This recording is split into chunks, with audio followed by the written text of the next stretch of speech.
अण्णाभाऊंची कथा आहे, कथेचं नाव आहे बुद्धाची शपथ. मार्क्सची शपथ नाही, लेनिनची शपथ नाही. लोक अण्णाभाऊसाठी मार्क्सवादी होते.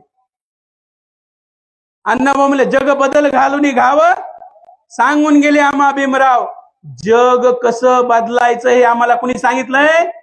भीमरावांनी. मोहखेड कसं बदलायचं नाही, दारुल तालुका कसा बदलायचा नाही, बीड जिल्हा कसा बदलायचा नाही, महाराष्ट्र कसा बदलायचा नाही, भारत कसा बदलायचा नाही, विश्व जग कसं बदलायचं हे आम्हाला कुणी सांगितलंय?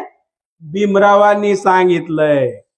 लोक म्हणतात अण्णाभाऊसाठी मार्क्सवादी होते. म्हणाय पाहिजे होतं जग बदल घालून घाव, सांगून गेले आम्हा मार्क्सराव, लेनिनराव, स्टॅलिनराव, माओराव, गांधीराव, टिळकराव, रानडेराव. व्हायचं ना भीमरावच का? अरे भीमानं सांगितलंय जग कसं बदलायचं, बाकीच्यांना सांगितलंच नाही. बदलायचं फक्त आपल्याकडे आहे टेंडर, कॉन्ट्रॅक्ट, या महापुरुषाकडे आहे. त्यांच्याकडे बदलाय फिरलायचं नाही. जैसे थे सिच्युएशन आहे त्यांची, बदलायचंय आपल्याला. त्यामुळे हे जग बदल. बरं, दुसरा एक ह्याच्यामध्ये आणखी भ्रम आहे. जग बदल घालून गाव, सांगून गेले मज भीमराव हे गीत बाबासाहेबांच्या महापरिनिर्वाणानंतर अण्णाभाऊने लिहिलंय. गलत. माझ्याकडे पुरावा आहे. हे गीत 1946 ला लिहिलेलं आहे, ज्यावेळेस अण्णाभाऊंचं वय अवघ 26 वर्षाचे आहे.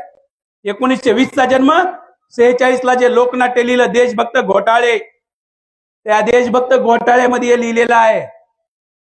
आता काय झालं, आणि बाबासाहेबांच्या मृत्यूनंतर एक सभा होती, त्याच्यामध्ये अण्णाभाऊंना म्हणले गाणं म्हणा. मग अण्णाभाऊने जे अगोदर लिहिले ते गाणं म्हणले ना. लोकांना काय वाटलं, जग बदल घालून गाव, सांगून गेले म्हणजे मेले. आता मी ते सांगून गेलो म्हणजे काय मेलो काय? मोहकेडला आलो. मग कविताच्या भाषेत आहे ना, सिद्धार्थ शिंगारे सांगून गेले. सांगून गेले म्हणजे मग बीडला गेले, डायरेक्ट वरी नाही गेले. काव्यात्मक भाषा आहे. मला सांगायचं, वयाच्या 26व्या वर्षी जग बदल घालून गाव, सांगून गेले भीमराव. आणि माझं म्हणणं नाही, अण्णाभाऊ साठेवर ज्यांनी पहिली पीएचडी केली 1985 ला, बाबुराव गुराव, त्या पीएचडीच्या थेसिस मध्ये आहे की देशभक्त घोटाळे हे लोकनाट्य 1946. आणि ते देशभक्त घोटाळे माझ्याकडे लोकनाट्य आहे लिखित, त्याच्यातलं एक गीत आहे, जग बदल घालून गाव, सांगून गेले. वयाच्या 26व्या वर्षी अण्णाभाऊ बाबासाहेबांचं सांगायला मार्ग. आणखी एक संदर्भ आला, बाबासाहेब आंबेडकर फकीरा कादंबरी बाबासाहेबाला अर्पण केली. बाबासाहेबाला नाही अर्पण केली, करेक्शन करा. डॉक्टर बाबासाहेब आंबेडकर यांच्या झुंजार लेखनीस,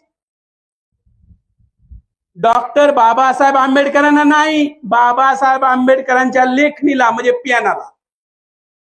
बाबासाहेबांचा जो पियन आहे, तो पियन, ती जी लेखणी आहे, त्याला अर्पण आहे फकीरा कादंबरी.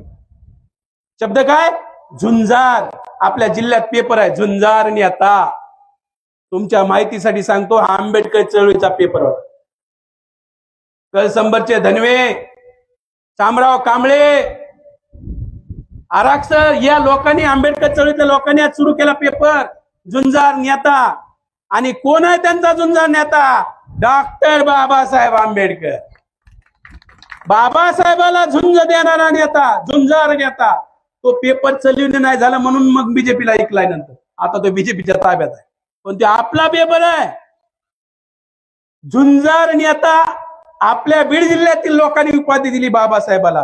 प्रश्न आहे, तो झुंजार शब्द आला कुठून? तो झुंजार शब्द अण्णाभाऊंचा आहे. तो फकीरा कादंबरी अर्पण करताना लिहिला डॉक्टर बाबासाहेब आंबेडकरांच्या झुंजार लेखनीस.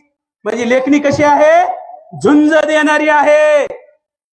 मला एक जणांनी प्रश्न विचारला, बाबासाहेबांचे सगळे पुस्तके इंग्रजीत आहेत, मग अण्णाभाऊसाठी ना इंग्रजी येतच नव्हती, मग अण्णाभाऊंना कसं काय कळालं की बाबासाहेबांची लेखणी झुंजार लेखणी आहे, झुंज देणारी आहे? त्यांना ते इंग्रजी येतच नव्हतं. मी म्हणलं मान्य आहे, चांगला प्रश्न आहे, पण बाबासाहेबांनी मराठीत लिहिलेलं आहे. मराठीत काय लिहिलं? बाबासाहेबांनी जेवढे पेपर चालू केले ते सगळे पेपर मराठीत आहेत. लोकनायक मराठीत, बहिष्कृत भारत मराठीत, समता मराठीत, जनता मराठीत, प्रबुद्ध भारत मराठी. बाबासाहेबांचे पेपर मराठीत आहेत, पुस्तक इंग्रजीत, पेपर मराठीत. मुंबईतून पेपर निघायचे. अण्णाभाऊ साठे मुंबईत राहायचे. मग पेपर वाचायचे अण्णाभाऊसाठी, जनतेचे अंक वाचायचे, प्रबुद्ध भारत वाचायचे,